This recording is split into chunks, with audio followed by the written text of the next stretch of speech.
Des excuses. Deux. Tu m'as parlé de la bouteille de lait.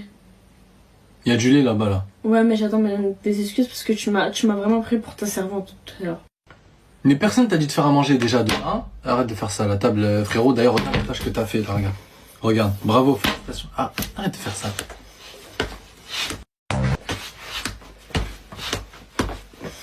C'est bon, je joue plus avec toi.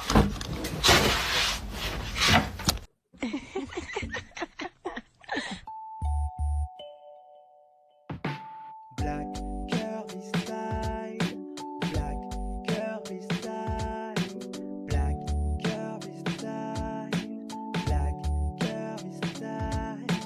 Oh. Salut à vous mes univers, j'espère que vous allez bien, j'espère que vous avez passé une excellente nuit ou une excellente journée selon le moment auquel vous écoutez cette vidéo, plutôt du moins vous la regardez. Je dis écoutez parce que je sais que vous regardez mes vidéos en format podcast, hein?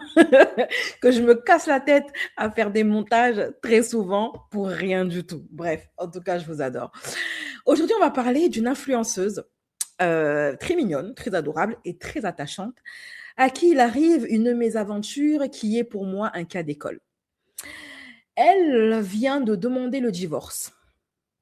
Les deux sont de confession musulmane, de la même origine, entre guillemets, en tout cas de la même communauté. C'est un couple Gaule d'influenceurs très suivis sur les réseaux sociaux. Après 5 ans de concubinage et à peu près 1 an de mariage, madame demande le divorce.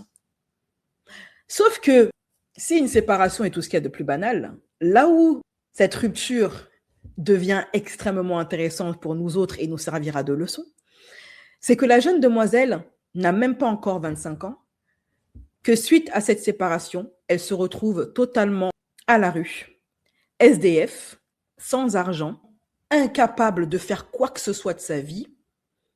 Elle ne sait même pas comment poster une lettre, comment remplir une feuille d'impôt. Elle ne sait rien faire du tout. Elle ne sait absolument rien faire. Elle se retrouve totalement perdue suite à cette séparation. Parce que c'était son mari qui gérait tout. Son mari qui payait le loyer, son mari qui s'occupait de la maison, qui s'occupait de tout ce qui était administratif. C'est son mari qui s'occupait de tout. Et elle était au chômage, elle bossait pas, elle faisait pas d'études et elle était totalement dépendante, et ça sur tous les plans, de son mari.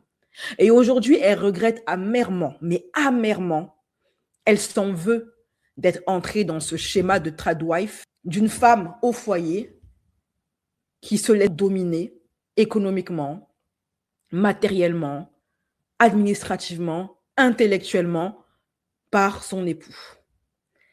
Et ça vaut vraiment le coup qu'on en parle. Car il y a beaucoup d'entre vous qui ont des filles ou qui sont des jeunes filles et qui me suivent. Et je pense que ce qu'elle est en train de vivre là sera une belle leçon. Les derniers gossip en vue. Les derniers gossip